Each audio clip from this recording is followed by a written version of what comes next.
All right, welcome back to the channel, man. One of my favorite subjects in boxing, Laila Ali and Clarissa Shields. Laila Ali lit into Clarissa Shields a couple days ago. I hadn't had a chance to do the video, but I gotta do one. Absolutely hilarious. Really like Laila Ali, really like Clarissa Shields.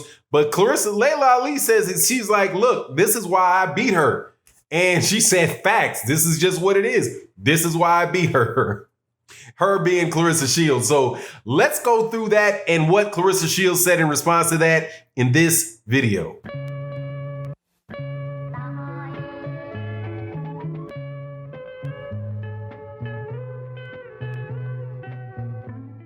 All right, welcome back to the channel. Another wonderful day in the world of boxing. We have Clarissa Shields and Laila Ali, who have been going back and forth about a potential fight that I absolutely positively hope happens. And Laila Ali was on an interview with, I can't remember who the interview was with, but I think I actually saw it on, Fight Hype. And so she was asked a lot of questions about the fight. And one of the things that she said was, she talked about why exactly it was she was very serious about the fight and why she thinks she can beat Clarissa Shields. Now, before I get into the specifics of that, though, because I haven't done this on the last couple of videos, let me thank you so much for the subscribers that continue to support the channel. Thank you to everybody that continues to support the channel on the Patreon, in the as a member of the channel, and in the live streams we do Monday through Friday and OG Boxing Talk on Sunday. Make sure you guys tune in. So Laila Ali, put that down. So Laila Ali was asked about the fight, and Laila Ali, who is the daughter of Muhammad Ali, got to make sure I give a little bit of background on these things. So Laila Ali is the daughter of Muhammad Ali and is about the most, one of the most financially successful women boxers, if not the most financially successful women boxer. It was in when did she fight? About the early 2000s? It might have been about the early 2000s that she was fighting when she was like 22, 23 years old. So she's 42. It was about 20 years ago, I guess, that she was fighting Christy Martin and fighting Jackie Frazier Lyle. And, there's Frida Foreman at the time was fighting. Rest in peace to Frida Foreman, and condolences to her family.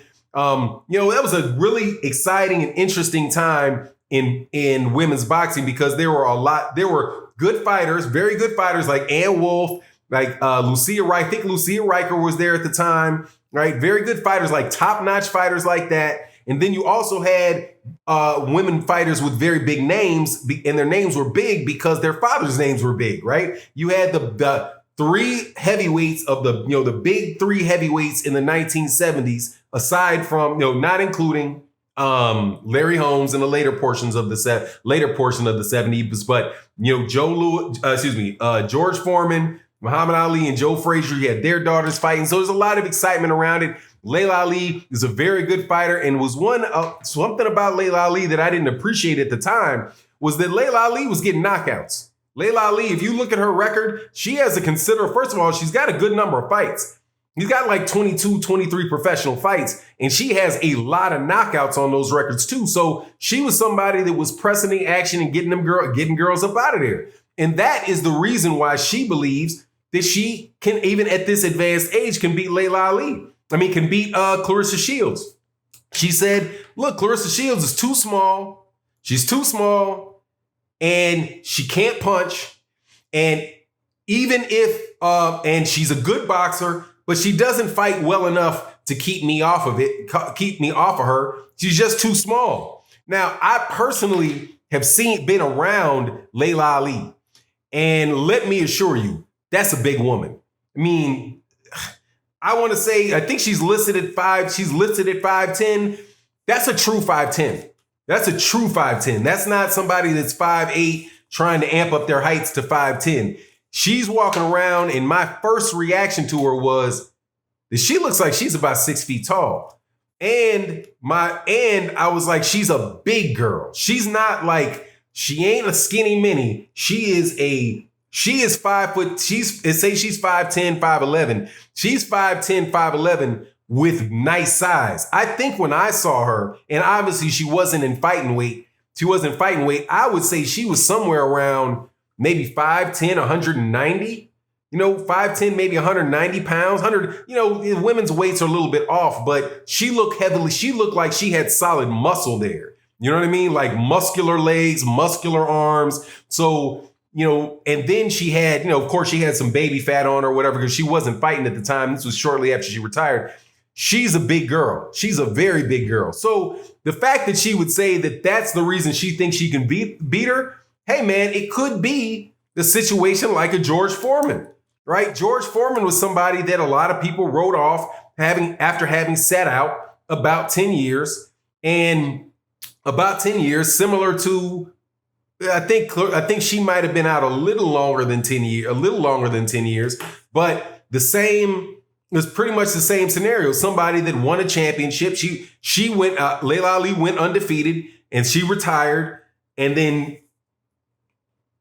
now she's coming back, but she's coming back as somebody that has the ability to hurt you, right? So just like the thing with Evander Holyfield, actually it was Evander Holyfield, it was George Foreman and Larry Holmes were like that, came back after considerable layoffs, but because they had a skill set and because they had the power to hurt you, because Larry Holmes' jab has the power to hurt you, right? They had these weapons that they were able to use over fighters. So that's why you see the fight with George Foreman over Michael Moore. You see the fight with Larry Holmes and Ray Mercer. Right, those are fights that if you think walking into the fight, like, hey, Ray Mercer's a top-notch heavyweight, and Larry Holmes is old, right? So he should be able to get through him easy. Wasn't the case. Wasn't the case with George Foreman and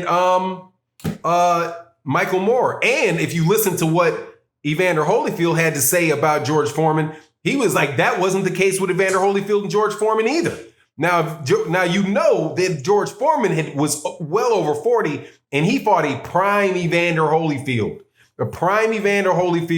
that has to be considered one of the top 10, top 12 heavyweights in heavyweight history. But because of that size, because of the skill set that George Foreman had and that punching power, gave Evander Holyfield everything that the dude can handle. So looking at the Laila Ali, Clarissa Shields perspective, if what Laila Ali is saying is true, that I do believe is something to be considered, because I think of Clarissa Shields as something akin to a Evander Holyfield. As a matter of fact, I think in one video that I was like, man, she's the real deal. That's like Clarissa, the real deal Shields, right? Because I refused for a time to call her the GOAT, because I was like, nah, you ain't the Muhammad Ali type, but hey, the way you go at it, an Evander Holyfield type, yeah, you kind of an Evander Holyfield type.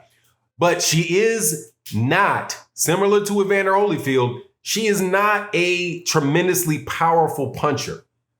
And I think that's fair to say, because I think she has of the fights that she has, I think she might have 2 TKOs.